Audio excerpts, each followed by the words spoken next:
Assalamualaikum warahmatullahi wabarakatuh.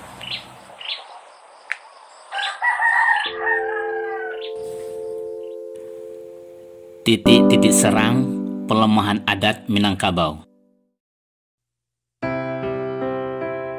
Selamat datang di DDTV.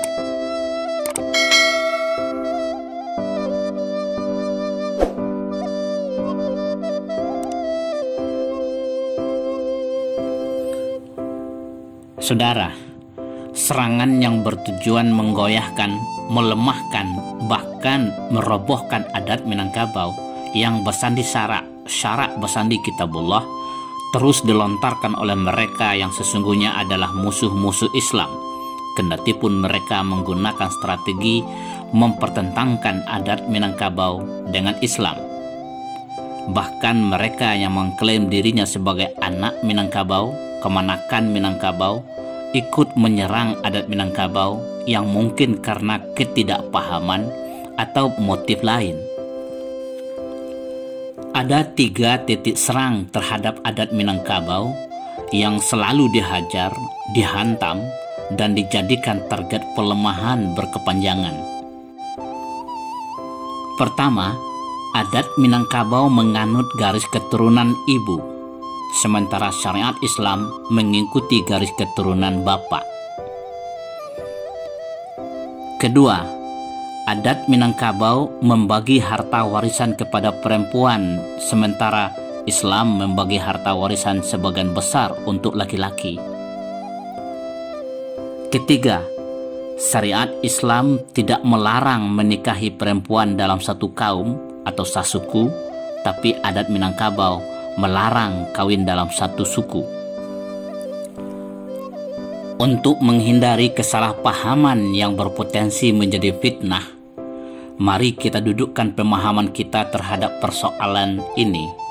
3 isu topik yang dijadikan target serangan terhadap adat Minangkabau ini. Pertama, adat Minangkabau disebut oleh orientalis dan sumber-sumber barat menganut garis keturunan ibu, matrilineal. Tulisan-tulisan orientalis dan peneliti barat ini kemudian dikutip dan ditelan mentah-mentah tanpa proses pencernaan oleh penulis Indonesia termasuk Minangkabau, bahkan nenek mama sendiri. Adat Minangkabau mengatur pengelompokan sosial, berkaum, bersuku menurut suku ibu, yang jelas-jelas tidak dilarang oleh syariat Islam. Masyarakat Minangkabau banasab ka bapak, basuku ka mande. Inilah yang dimaksudkan dengan adat yang teradatkan, adat yang sudah sesuai dan selaras dengan adat yang sebenarnya adat. Sampai saat ini, belum ada orang Minangkabau yang menggunakan nama ibu di belakang bin atau binti setelah namanya. Bahkan yang ironis adalah adanya tren latah wanita Minangkabau malah menggunakan nama suami di belakang namanya. Semoga tren latah ini segera berakhir.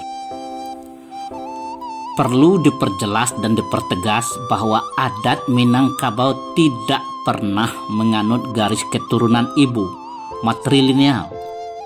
Bahkan sebelum masuk Islam ke Minangkabau sekalipun, masyarakat Minangkabau meyakini bahwa syariat Islam telah menjelaskan bahwa nasab garis keturunan seseorang anak manusia adalah dari ayah, bapak.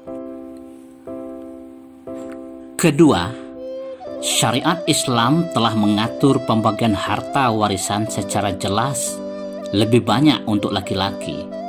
Namun, adat Minangkabau malah tidak memberikan warisan kepada laki-laki. Semua warisan diserahkan kepada perempuan. Perlu diperjelas dan dipertegas bahwa adat Minangkabau tidak pernah mengatur persoalan pembagian warisan, karena sudah tegas dan jelas diatur oleh syariat Islam. Adat Minangkabau mengatur bahwa pengelolaan dan pemanfaatan pusako diamanahkan kepada perempuan, bukan diwariskan. Pusako jelas tidak sama dengan harta warisan. Harta warisan yang bisa diwariskan menurut syariat Islam adalah hasil usaha atau pencaharian seseorang yang bila orang tersebut meninggal dunia atau wafat, maka hak miliknya diwariskan atau diserahkan kepada hanya anak laki-laki, anak perempuan, suami, istri, ayah, ibu, nenek, kakek, dan cucu secara proporsional menurut syariat Islam. Artinya, harta warisan hanya dibagi kepada ahli waris 2 generasi ke bawah dan 2 generasi ke atas. Bahkan banyak ulama yang berpandangan bahwa apabila semua ahli waris lengkap, nenek, kakek, dan cucu dinyatakan terhijab. Artinya, harta warisan hanya dibagi kepada ahli waris 1 generasi ke atas dan 1 generasi ke bawah. Sedangkan pusako adalah harta yang dimanfaatkan oleh masyarakat satu kaum yang diperoleh dari nenek moyang pemegang hak milik yang mana ruko yang sudah tidak terhitung lagi jumlah generasinya ke atas. Dengan demikian, pembagian pusako, apalagi penjualan, hukumnya haram menurut syariat Islam, karena harta tersebut bukan hak milik orang yang membagi dan yang menjualnya. Dijual indak temakan bali, digadai indak temakan sando. Ini maksudnya haram dijual dan digadai. Sekali lagi, pengelolaan dan pemanfaatan pusako diamanahkan kepada perempuan. Yang berpotensi memicu kebingungan adalah adanya istilah pusako tinggi dan pusako rendah. Kalau yang dimaksudkan dengan pusako rendah adalah hasil usaha atau pencarian orang tua, maka itu jelas-jelas bukan pusako. Maka tidak relevan penggunaan istilah pusako rendah karena bukan milik kaum. Sasaran serangan ketiga terhadap adat Minangkabau adalah nikah sasuku. Syariat Islam tidak melarang pernikahan dalam satu suku atau kaum. Mengapa adat Minangkabau melarang kawin sasuku? Saudara, secara tegas syariat Islam menjelaskan tentang mahram, perempuan yang dilarang untuk dinikahi. Kalau dikelompokkan secara sistematis, mahram terdiri dari 2 kategori. Mahram yang sifatnya permanen dari awal sampai akhir, yang disebut dengan harmah mu'abadah, tetap untuk selamanya, dan mahram temporal, berubah karena ada sesuatu hal, harmah mu'akatah, mahram sementara. Mahram yang bersifat tetap selamanya terdiri dari 7. Ibu-ibumu, anak-anak perempuanmu, saudara-saudara perempuanmu, saudara-saudara perempuan ayahmu, saudara-saudara perempuan ibumu, anak-anak perempuan saudara-saudara laki-lakimu, anak-anak perempuan saudara-saudara perempuanmu. Sedangkan mahram yang bersifat temporal, mahram yang terjadi karena hubungan perkawinan, persusuan, atau sebab lain, terdiri dari ibu-ibumu yang menyusuimu, saudara-saudara perempuan persesuan denganmu, ibu-ibu istrimu, istri anak kandungmu, anak istri yang telah kamu campuri, perempuan yang telah dikawini ayahmu, saudara istrimu dalam waktu yang bersamaan, wanita yang sedang bersuami. Pertanyaan yang selalu muncul yang bertendensi memojokkan adat Minangkabau adalah, mengapa adat Minangkabau melarang pernikahan dalam satu suku yang jelas-jelas tidak dilarang oleh syariat Islam? Perlu diperjelas dan dipertegas bahwa adat Minangkabau tidak pernah mengharamkan pernikahan dalam satu suku, kawin sasuku, karena yang berhak menghalalkan dan mengharamkan sesuatu hanya Tuhan, Allah Subhanahu wa Ta'ala. Adat Minangkabau melarang seorang laki-laki menikahi perempuan sesuku dengannya. Bukankah melarang sesuatu yang tidak dilarang oleh Allah tidak termasuk pelanggaran terhadap larangan Allah? Sebaliknya, melakukan atau memperbolehkan larangan Allah seperti memperbolehkan praktek prostitusi, perzinaan, dan sejenisnya jelas melanggar larangan Allah. Betapa banyaknya larangan yang dibuat oleh manusia yang tidak dilarang oleh Allah. Dengan demikian, melarang menikahi perempuan sesuku, sekaum, tidak melanggar ketentuan Allah. Adat Minangkabau melarang kawin sasuku karena 4 alasan atau pertimbangan kearifan. Pertama, menghindari kekacauan sosial, social disorder, konflik posisi, peran, tugas, dan fungsi seorang laki-laki di dalam kaum atau sukunya. Dalam kaumnya, seorang laki-laki berposisi dan berperan sebagai mama, nenek mama, bahkan pengulu dalam sukunya dengan tugas dan fungsi yang jelas dan terukur.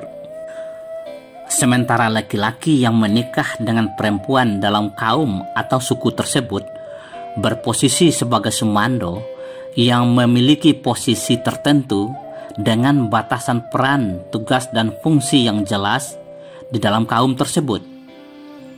Tidak semua urusan dan persoalan kaum boleh diintervensi, dicekarawi oleh seorang sumando. Jika seorang laki-laki menikahi perempuan dalam kaumnya sendiri, maka laki-laki tersebut menduduki posisi ambigu dalam kaum tersebut, tidak jelas, yang berpotensi memicu konflik peran, tugas, dan fungsi tanggung jawab. Apakah dia seorang sumando atau nenek mama? Oleh karena itu, untuk menghindari kekacauan sosial, orang yang kawin sasuku mesti diasingkan, disingkirkan dari kehidupan sosial kaum tersebut, tidak diikut sertakan dalam berbagai aktivitas masyarakat, disebut dengan dibuang sepanjang adat. Kababai indak dihimbauan, kababuru indak dihambauan. Kedua, menghindari potensi pernikahan sepersusuan yang jelas dan tegas dilarang oleh syariat Islam. Saudara, pada masa lampau, masyarakat Minangkabau hidup berkelompok, berkaum, bersuku menurut suku ibu. Kebiasaan masyarakat Minangkabau ketika itu, sebagaimana juga kebiasaan masyarakat Arab, adalah susu menyusui anak saudara dalam satu kaum, satu suku. Karena sudah menjadi kebiasaan, mereka tidak mampu mengingat dan tidak pula terbiasa mencatat siapa saja yang pernah mereka susui. Sehingga sangat besar peluang anak-anak dalam satu kaum adalah anak sepersusuan. Untuk menghindari dosa karena larangan Tuhan, kawin sepersusuan, nenek moyang Minangkabau melarang kawin sasuku. Ketiga, mempererat, memperdekat, dan memperluas jalinan kekerabatan. Adat Minangkabau memposisikan saudara perempuan ayah sebagai bako, yang berasal dari kata bako, bahasa Arab yang bermakna kekal. Maksudnya adalah bahwa seorang manusia memiliki pertalian darah, keturunan, nasab yang kekal dengan ayahnya. Oleh karena itu, syariat Islam melarang menikahi saudara perempuan ayah, bako, karena senasab. Namun, anak saudara perempuan ayah yang ayahnya tentunya tidak senasab dengan kita, jelas tidak senasab dengan kita, tidak sedarah dengan kita. Oleh karena itu, adat Minangkabau menganjurkan seorang laki-laki menikah dengan anak bako, babalia ka bako, maambia anak bako, untuk memperdekat, mempererat, dan memperkokoh jalinan kekerabatan. Begitu juga halnya dengan anak mama yang jelas tidak senasab dengan kita.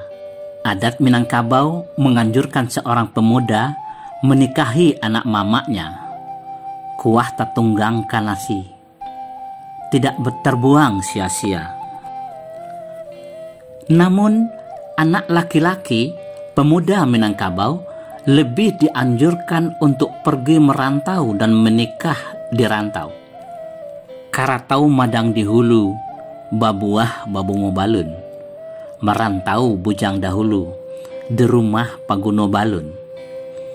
Ini sebenarnya adalah anjuran halus bagi laki-laki, pemuda Minangkabau, untuk pergi mencari istri ke negeri lain.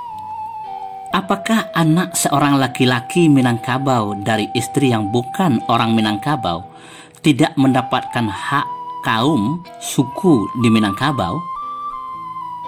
Simak edisi tentang Tali nan Limo.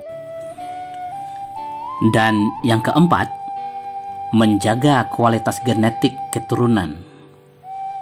Walaupun nenek moyang Minangkabau ketika itu belum memahami dampak genetis kawin sedarah, dari kasus-kasus yang mereka temui, ternyata kawin sedarah berdampak sangat buruk terhadap keturunan. Dengan demikian, jelaslah bahwa tidak satupun ketentuan adat Minangkabau yang konflikasi dengan syariat Islam. Kalau ada yang melihat konflikasi adat Minangkabau dengan syarak, silakan pelajari kembali adat Minangkabau dan Islam. Kalau masih terlihat konflikasi, pelajari dan pahami kembali. Yakinlah, Anda akan menemui pertalian yang sangat kokoh antara adat dan syarak di Minangkabau. Perlu dipertegas bahwa adat dan syarak di Minangkabau adalah satu kesatuan yang tidak bisa dipisahkan. Adat bukanlah sesuatu yang lain, dan syarak bukan pula sesuatu yang lain. Keduanya adalah satu kesatuan. Syarak mengatur, adat memakai.